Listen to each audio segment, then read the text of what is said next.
Hey, we're back again. We're going to talk a little bit about this Bulls-Knicks game, a little review on that. Ja Morant goes historic. We'll watch a video talking about that. And do you really care about the tomahawk chop? Are you watching any of the Major League Baseball? Let's go.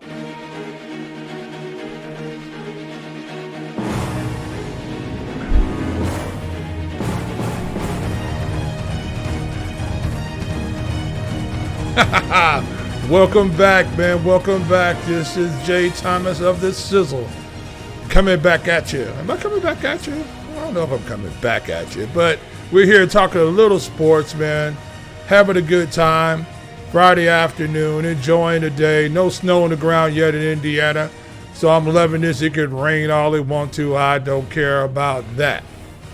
But today we're going to talk a little bit about this Knicks-Bulls game. That was a good ball game. It was a good game to see just what type of ball club we have in the Chicago Bulls. It was good to see the Knicks able to play at a high level without Kyrie Irving.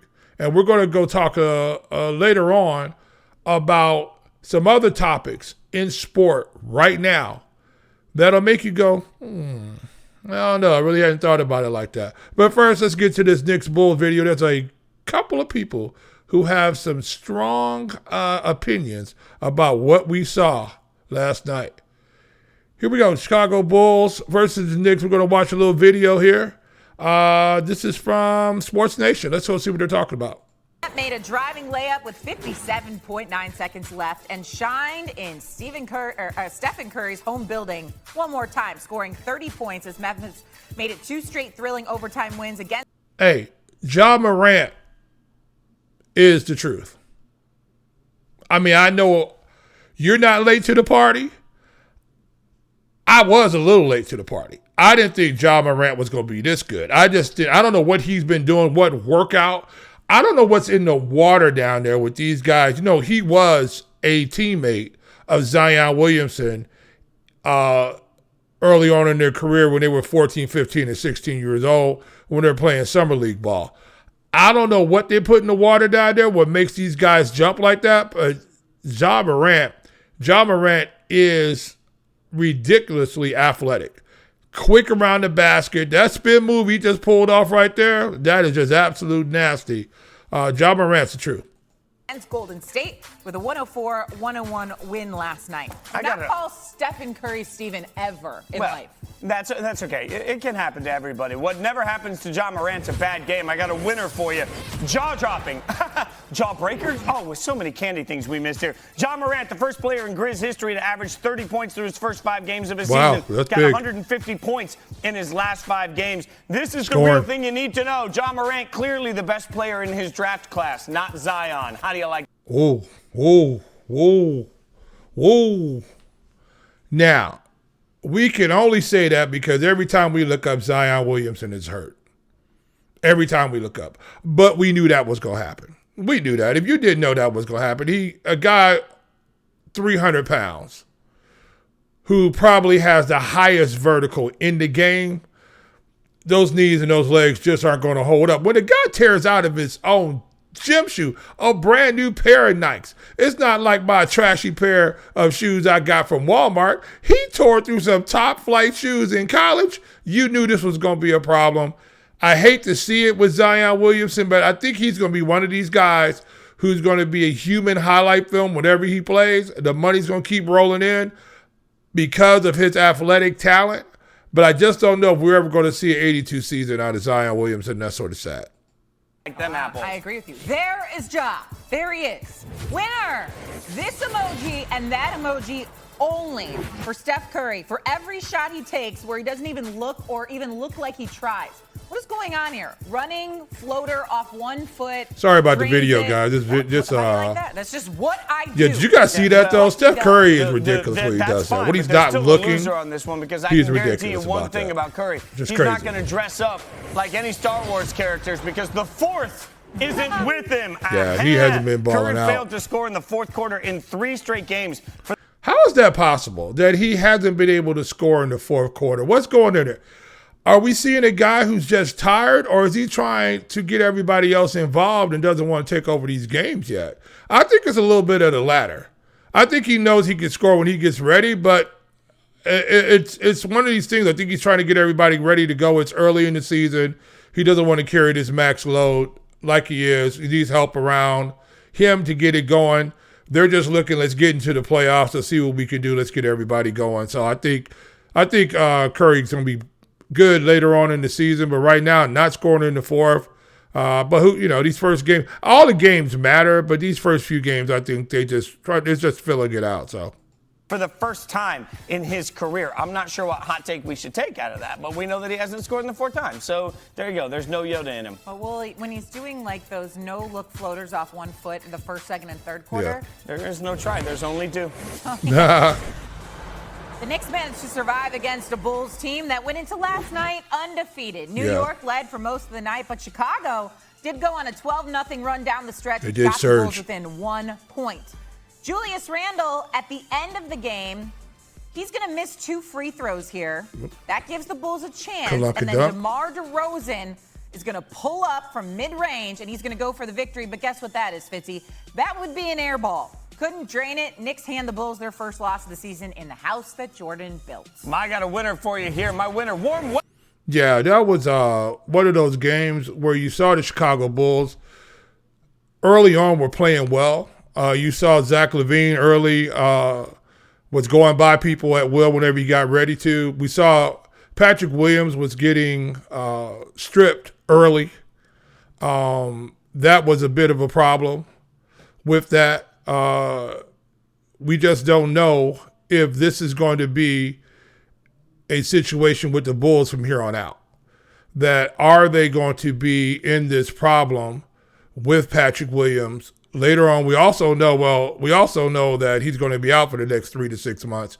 He was supposed to be your stopper. I don't know if he's going to be your stopper. I just don't think that he's going to be there. I don't think he was going to be your stopper. He's definitely not going to do it now. But it's definitely a situation with Patrick Williams. I just never thought he was going to be that guy and deserve to be that high of a draft pick. I just really didn't believe that he should have been there. Let's take a look at some other things here news-wise. Let's see. Bulls lose. That's my phone here, guys. Sorry about that. Bulls lose 104-103. You saw DeMar DeRozan take that contested shot at the end. But you also saw the Bulls make a tear coming back. But here's the thing about it in that game. You saw D. Rose come and bring you some highlights, some old D. Rose. He was going by people. And this is a guy who his career has stayed intact this entire time. And D. Rose has found a way not to get injured, Zion Williamson, and play at a high level. So we're going to see just how this is going to work out. We're going to see after the Knicks get everybody back, will there be enough balls to keep distributed? I love R.J. Barrett. He was attacking toward the end of the ball game, which was good. I like that guy. I like the way he was playing. I thought Zach Lavine did a really good job today.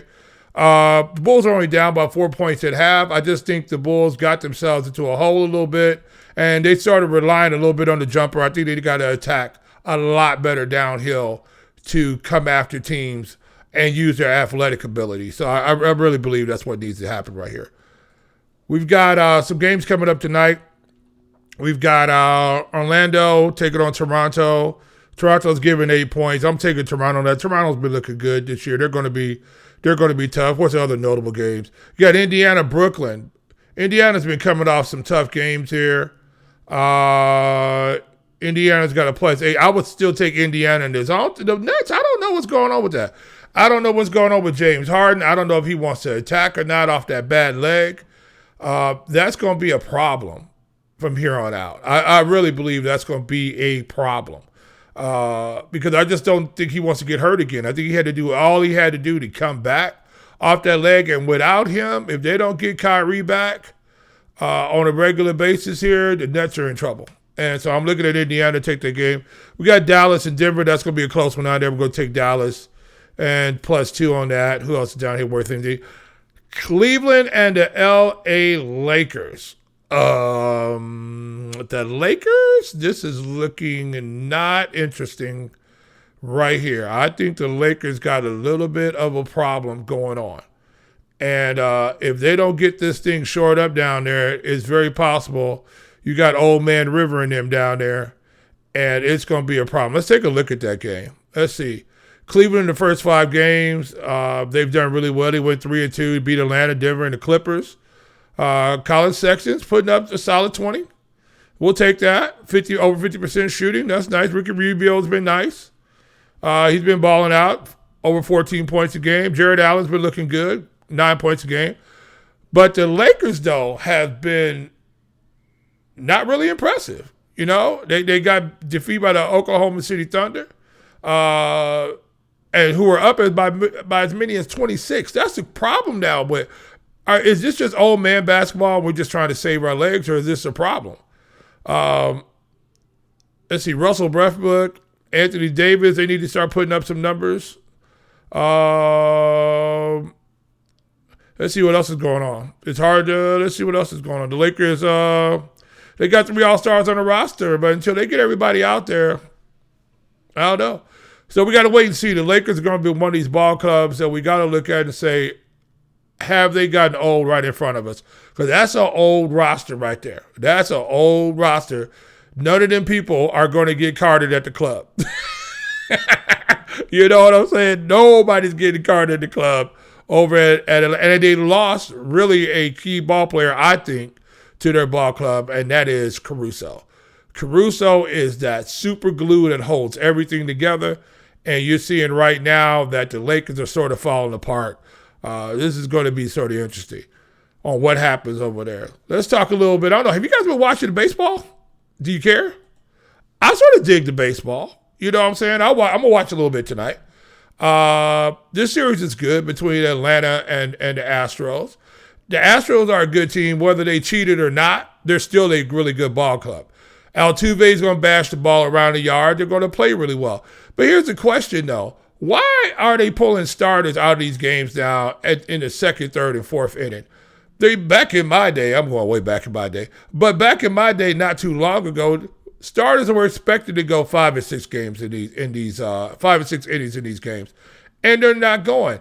Now you have these overtaxed bullpens right now that are getting bashed around the yard. These guys throw 100 miles an hour, 95 miles an hour, but they're only supposed to be coming in throwing 8 to 10, 12, 15 pitches. That's it. They're not supposed to be coming in, tagging in, logging in 30, 35 pitches from the bullpen.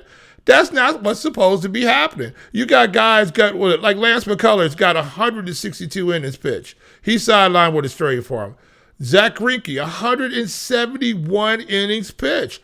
That's way too many pitches. You know what I'm saying? Way too many pitches for the Astros. So these guys are pitching way too much, and it's starting to show, but it's making these games interesting on the back end. That's what's sort of fun about it. Now, getting back to this, I teased it a little bit earlier about this karate chop, this tomahawk chop that they do down in Atlanta. If those Indian tribes down there aren't really concerned about it too much, then why are we concerned about it? I don't really see the big drama behind it. I don't see that as being a denigrating symbol about Indian culture. I think it was talking about their warrior culture. Now, you had some of the other mascots, Chief Wahoo, and with the Cleveland Indians, he needed to go because that was a caricature and that was bad. But the Indian chop, I think that's an homage to the warrior elite of the Indian tribes. And we found out throughout the course of history that the Indians were here, the indigenous people were here, but they were never enslaved. That just shows you the toughness and strength of that community, that they would not be enslaved. We had African Americans that were brought, or the Africans were brought here over 400 years ago, and we were enslaved and bondage and was on those plantations for nearly 400 years. But they could not enslave the Indians, and believe me, don't believe that they didn't try to enslave the Indians. So I don't really see that tomahawk chop as being that situation where it's really something that needs to go. Have the Washington football team, have they renamed it? The Redskins, it was time to go with the Redskins. But beyond that, though, if it's something that's denigrating or making fun of somebody, I think that it needs to go. But something like that, I think that's playing toward them being warriors, I don't look at it. Because then now, well, here's the question then. Now we're going to look at, what about the Warriors in basketball? Aren't they in that the Warriors basically about the Indians? Weren't they called Warriors back in the day? So is that something that needs to be changed? So I'm just looking at it from that particular standpoint that as long as it's not denigrating somebody and the people who the icon or whatever the thing is being used, if they're not hollering and screaming about it, I don't think we should be hollering and screaming about it anyway. So anyway, y'all, I'm having a good time with you guys. I just wanted to jump on here for a few minutes, talk a little bit about those Bulls Knicks. I think they did the Bulls look good. I think the Knicks are going to be good this year. It's going to be fun. Knicks basketball, Bulls basketball is going to be fun this year. We're going to see what happens. We're going to see who's going to run New York. That's going to be interesting between them and the Nets. That's going to be interesting. So I'm out here, man, having a good time. I just hit the wrong thing because I don't know my technology. I meant to hit that earlier. So I'm looking for the show opener. This we're going to close the show in. Cue the music. All right. Hey, guys, look. I had a good time. It was glad coming on with you guys. Hit the comment button down below. If there's some things you want to talk about, we can talk about them. We're having a good time, having fun out here. It's great, man. We're going into October. We're not going into October. Going into November, and no snow on the ground. So I'm happy about that. But the next time I get on, it could be all types of snow on the ground. You know how it is in Indiana. So anyway, man, love you guys. Be your best person. To you is you, and we'll see you on the other side. Later.